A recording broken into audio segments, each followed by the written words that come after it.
કેમ છો મિત્રો? આજે હું તમારી માટે એક સરસ મજાનો વિડીયો લઈને આવ્યો છું અને વિડીયોનો ટોપિક છે પાદ. મિત્રો, આ પાદ છે ને, ઘણીવાર તમને જો ને પાદનું એક સિક્રેટ સમજાવું.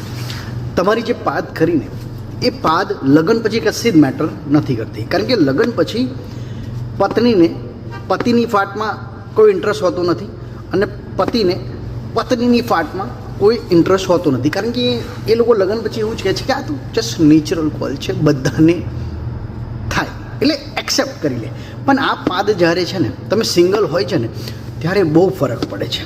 અને ખાસ કરીને આ પાદની આડઅસર છે ને છોકરાઓને થઈ શકે છે. જો મિત્રો તમે ડેટિંગ પીરિયડ્સમાં હોય, એટલે કે તમે સિંગલ હોય ને તમે ડેટિંગ પીરિયડ્સમાં હોય, તો મહેરબાની કરીને જ્યારે પણ કોઈ પણ છોકરીને તમે મળવા માટે જાઓ કે લાગે તમને કે અહીંયા સંભાવના છે કે મારું ફ્યુચર એની સાથે બની શકે છે, તો એવી જગ્યાએ તમારે તમારી પાદની થોડી ધ્યાન રાખવી પડશે. એટલે કે છોકરાઓએ તમારે તમારી પાદની ધ્યાન રાખવી પડશે. જો તમે પદોળા હોય તો મહેરબાની કરીને તમે જ્યારે કોઈ પણ છોકરીને મળવા જાઓ એ વખતે એ પહેલી રાતે કે એના આગલા દિવસે મહેરબાની કરીને કાયમ ચૂરન ફાંકવાનું રાખજો, જેથી તમારું પેટ સાફ થઈ જાય. કાં તો પછી એને મળવા જવાનું હોય, તમને ખબર જ હોય, તો 2-3 દિવસ પહેલાં છે ને થોડું લાઇટ ખાવાનું ચાલુ કરી દેવાનું, જેમ જે ખીચડી છે એવું છે, જેથી તમારી પાદ પણ આવે ને, કોઈ પણ સાઉન્ડની પાદ આવે, સુરસુરી આવે કે મોટી આવે, મોટી તો કરવાની જ નહીં, સુરસુરી કરવું જ કરવાનું નહીં. તો છે ને જ્યારે તમે ડેટિંગ પીરિયડમાં હોય ને ગર્લફ્રેન્ડ, ત્યારે બહુ પ્રોબ્લેમ થઈ શકે છે, કારણ કે જો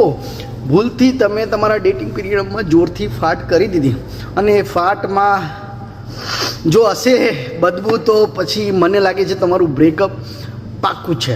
તો મિત્રો, જો તમે જો સિંગલ હોય અને જો તમારે તમારું બ્રેકઅપ ના કરવું હોય, એટલે છોકરાઓએ કે તમારી જ પાસે સારી છોકરી હોય ને એ છોકરીને બીજા પાસે ના જવા દઈએ, તો તમારે તમારી પાદ પર થોડું વર્કઆઉટ કરવું પડશે.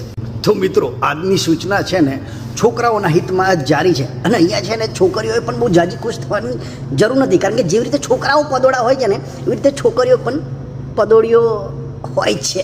તો મિત્રો, તમારી જો પાદ ખરેખર લાઉડ હોય ને, તો એકચ્યુઅલમાં આ પાદ છે ને તમારે લગ્ન સુધી સાચવીને રાખવાની, કારણ કે લગ્ન પહેલાં પાદના ઘણા બધા સાઈડ ઇફેક્ટ છે, પણ લગ્ન પછી આ પાદનો કોઈ સાઈડ ઇફેક્ટ નથી. કારણ કે એકવાર તમે જ્યારે લગ્નના પેલા કહેવાય ને બંધનમાં બંધાઈ જાઓ છો, 7 જન્મના બંધનમાં બંધાઈ જાઓ છો ને, પછી કોણ પાદે, કેવું પાદે, કેવું સ્મેલ કરે, કશો જ ફરક નથી પડતો. હા, પણ જો તમે સિંગલ હોય તો બહુ જ ફરક પડે છે. તો મહેરબાની કરીને છોકરો હોય કે છોકરી, જો કે તમે ગર્લફ્રેન્ડ બોયફ્રેન્ડના પીરિયડમાં હોય ને, તો જરા પાદવાનું કંટ્રોલ કરજો.